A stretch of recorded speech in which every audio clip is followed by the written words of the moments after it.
Pai do Senhor, meu irmão, Pai do Senhor, minha irmã, existe muitas formas de chamar a atenção de Deus, mas uma das que mais marca é quando você chama Ele de Pai. Na própria oração do Pai Nosso, Jesus diz: Pai e nosso que está no céu. Você já chamou Deus de Pai alguma vez? Ele é o Senhor da minha e da sua vida. Que é o evangelista Miguel de Souza, trazendo sempre uma mensagem do coração de Deus para o teu coração. Estou com a minha Bíblia aberta aqui no Evangelho de Jesus Cristo, segundo escreveu nosso irmão João, o apóstolo conhecido como apóstolo do amor, aquele que reclinava a sua cabeça no peito de Jesus, pela intimidade tão grande que ele tinha. O texto aqui é o capítulo número 6, versículos 53, 54 e 55 e 56. Diz assim, verso 53 do capítulo 6. Jesus, pois, lhe disse: na verdade, eu vos digo, que se não comerdes a carne do Filho do Homem e não beberdes do seu sangue, não tereis vida em vós mesmos. Verso 54. Quem come a minha carne e bebe do meu sangue tem a vida eterna, e eu o ressuscitarei no último dia. Versículo 55. Porque a minha carne verdadeiramente é comida e o meu sangue verdadeiramente é bebida. Verso 56 para encerrar. Quem come a minha carne e bebe do meu sangue permanece em mim e eu nele. O texto aqui é muito lindo, mas se você ler todo esse contexto aqui, você vai observar que os judeus em seguida, eles queriam a cabeça de Jesus. Inclusive aqui, depois desse discurso de Cristo, muitos dos discípulos abandonaram, não seguiram mais a Jesus. Até Pedro chegou a dizer: Senhor, se continuar com um discurso assim, não vai ficar ninguém, né? Jesus disse: vós não quereis ir também? Pedro disse: para onde iremos nós, Senhor, se tu tens a palavra de vida eterna? Aqui o que levou os judeus a querer se rebelar contra Cristo aqui, os fariseus, os saduceus, o que levou eles a fazer isso? Eu queria falar sobre a palavra sangue, né? Quando nós lemos este texto aqui, a gente vai observar que Jesus está falando, não é de forma literal, né? Jesus está falando de uma linguagem figurada. Só que até então, nem os próprios discípulos entendiam, porque essa revelação, esse entendimento, Pedro, João, os demais apóstolos, só vieram ter esse entendimento disso aqui após a ressurreição de Cristo, após o dia do Pentecostes, com a presença do Espírito Santo que veio para abrir a mente das pessoas para eles entender. Nós temos segmento aí no Brasil e no mundo, né? Que eles não aceitam a transfusão de sangue. O que a Bíblia fala sobre a transfusão de sangue, né? São perguntas que muitas vezes as pessoas nos fazem, né? E querem uma resposta assim sobre a questão da transfusão de sangue. Você que acompanha esse canal, o que você acha da transfusão de sangue? Vamos ver aqui à luz da Bíblia, o que a Bíblia diz. Nós vamos começar lá pelo Pentateuco, o livro de Levítico, né? Capítulo de número 17 de Levítico. Aqui os adventistas apresentam este capítulo como o código da santidade de Deus, né? E eu vou ler aqui o versículo número 10, o versículo 11 e o versículo 12 do livro de Levítico, né? Lá no Pentateuco. Isso aqui é uma proibição. Diz assim: proibição de comer sangue. Qualquer homem da casa de Israel ou estrangeiro que peregrina entre vós, que comer algum sangue, contra aquela alma que comer sangue, eu porei a minha face e extirparei do seu povo, certo? Uma tradução desarraigarei, ou seja, arrancarei, né? Verso 11 diz assim, Levítico 17, 11. Porque a alma da carne está no sangue, pelo que vou-lo tenho dado sobre o altar, para fazer expiação pela vossa alma, porquanto o sangue fará expiação pela alma. O versículo 12 diz assim, portanto, tenho dito aos filhos de Israel, nenhuma alma dentre vós comerá sangue, nem o estrangeiro que peregrina entre vós comerá sangue. É muito importante ler a Bíblia e entender. O maior intérprete da Bíblia chama-se o Espírito Santo, que é o autor dela. E depois a Bíblia interpretando a própria Bíblia. Você não pode pegar um texto bíblico isolado e criar uma doutrina. Nós temos que avaliar os textos, né, estudar minuciosamente para que a gente possa entender. Né? A Bíblia diz que nós não podemos ser como cavalo e mulo que não tem entendimento. Nós temos entendimento porque Deus nos fez com esta capacidade de entender. Não somos como os animais. Neste texto aqui, você observa que Deus está tratando com o povo, mas não está falando de sangue humano, está falando de sangue de animais. Ou seja, está falando de quando você fosse matar um animal para se alimentar, ou seja, por sacrifício, teria, por exemplo, o animal, quando se mata, você tem que degolar.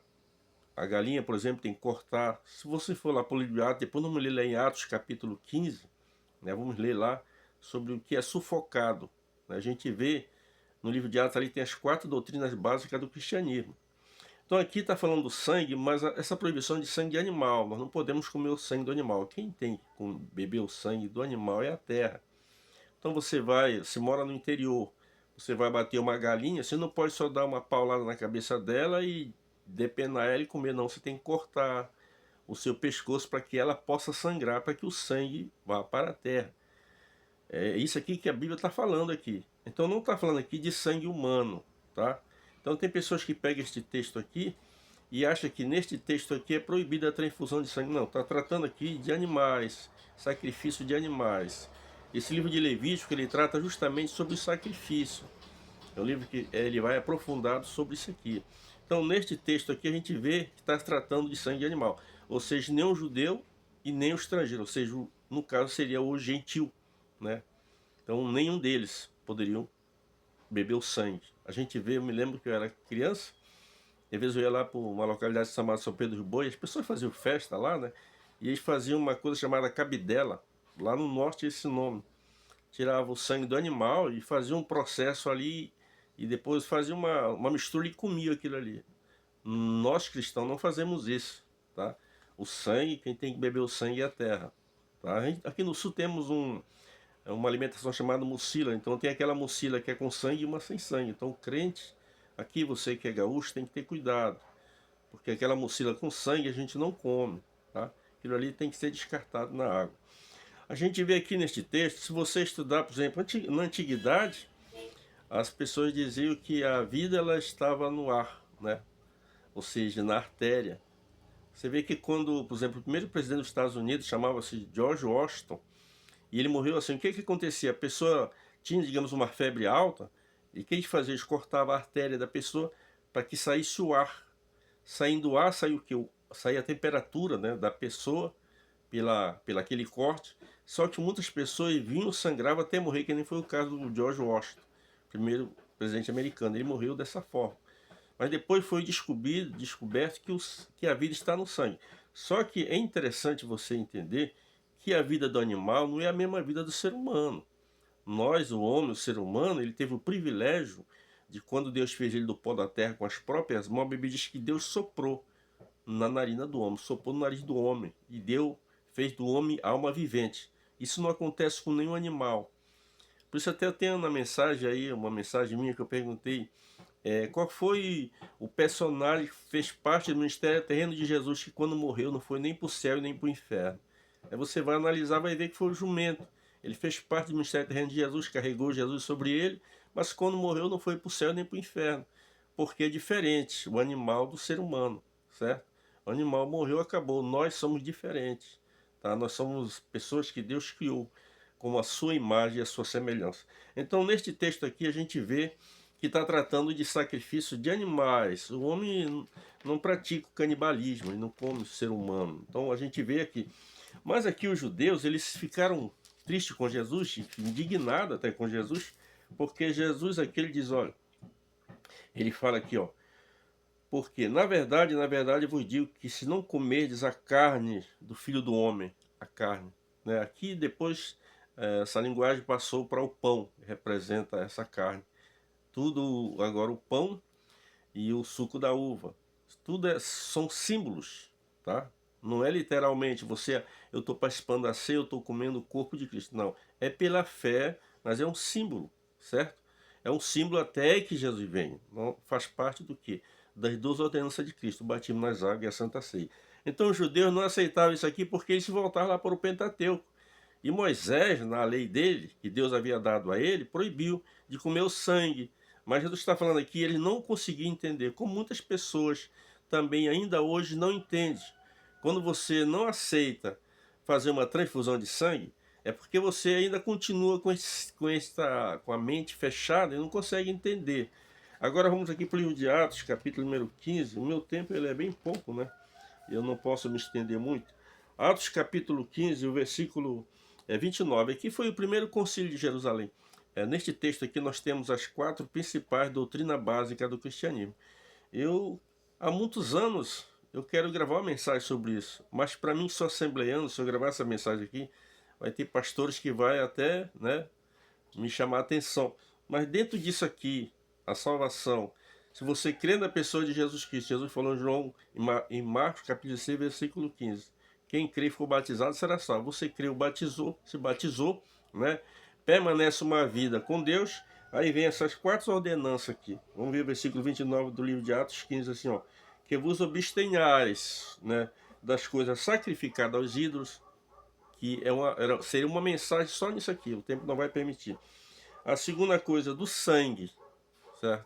Do sangue. Só que aqui está falando de sangue de animal, não é sangue humano, certo? Então tem pessoas que pegam esse versículo aqui e colocam como pilar, entendeu? É muito importante a gente entender que aqui está falando de sangue, mas não é sangue humano, é sangue de animal. Não tem nada a ver com a transfusão de sangue. Então a gente vê que a transfusão de sangue é uma coisa que traz a vida para as pessoas. Quantas pessoas que eu conheço que tinham leucemia, né? E através da transfusão de sangue ficaram boas, certo? Então, porque o sangue é vida. Não tem por que você não fazer a transfusão de sangue. É claro que a gente, como um servo de Deus que eu sou e que eu tenho a mente aberta, claro que eu levo em consideração essas pessoas. Jesus mesmo disse: errais não conhecendo as escrituras e nem o poder de Deus. Ler a Bíblia todo mundo lê, até os padres lê, mas eles não entendem. Algum deles até entende, mas o segredo não está apenas em você entender, né? Mas é obedecer a palavra de Deus. A vantagem da minha pessoa que sou evangélico, e você também que talvez é evangélico, que nos acompanha, você é um assembleano, você tem a Bíblia como a sua única regra de fé. A Bíblia é a minha única regra de fé. Certo? Se eu chegar aqui para você e trouxer um assunto que não está na Bíblia, você pode discordar de mim. Mas o que está na Bíblia, você vai discordar de Deus? Não tem como discordar de Deus. Você pode discordar de um pensamento meu, mas discordar do que a Bíblia diz é impossível, né? E se você discordar, você está diminuindo. E lá em Apocalipse tem uma sentença para aquele que aumentar ou diminuir. Nós não podemos aumentar e nem diminuir, temos que pregar. Então, se um pastor, um líder, um apóstolo, seja ele quem for, um bispo, está trazendo para você um mandamento que é dele, se não tem amparo bíblico, você não vai bater de frente com ele, mas você fica com a sua Bíblia, porque a Bíblia é a nossa única regra de fé. Para mim, desde criança, quando me converti ao Evangelho aos 7 anos, eu sempre aprendi que a Bíblia é a nossa única regra de fé. Uma das grandes coisas, um dos grandes erros do catolicismo romano, do clero romano, foi exatamente isso: botar o Papa acima da Bíblia e botar a igreja também acima da Bíblia. A Bíblia está acima do Papa, está acima da igreja, porque a Bíblia é que dita a regra para a igreja. Só existe igreja porque tem a Bíblia. A igreja, ela é fundamentada na palavra de Deus. Então você tem que seguir a palavra de Deus. Não precisa bater de frente com ninguém, né? Mas você sai de fininho, fica com a palavra de Deus, porque ela é inerente, ela é poderosa, né? O nosso irmão Isaías, no capítulo 40, verso 8, ele disse: seca-se a erva, cai a sua flor, mas a palavra do Senhor, ela subsiste. Uma tradução diz, e na outra tradução diz, permanece para sempre a palavra de Deus, né? A palavra de Deus, ela é imutável. O homem muda, muda de cidade, muda de tantas coisas, mas a Bíblia Sagrada, ela não muda, porque ela é a palavra de Deus. Esses mandamentos que Deus deixou lá para os judeus, lá na época do Pentateuco, esse mandamento continua sendo para nós, sobre o aquisito do sangue, mas tratando de sangue de animais, né? Jesus aqui, quando ele diz: porque quem não come da minha carne, não bebe do meu sangue, não tem parte comigo. Mas quem come da minha carne e bebe do meu sangue tem a vida eterna, e eu ressuscitarei no último dia. Jesus está falando aqui de forma...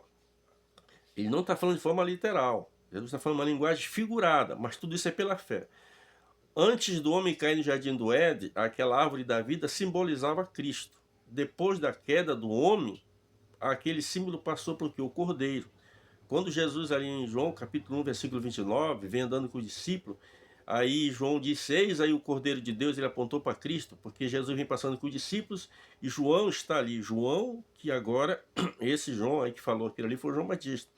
Eis o Cordeiro de Deus, ele apontou para Cristo, eis o Cordeiro de Deus que tira o pecado do mundo.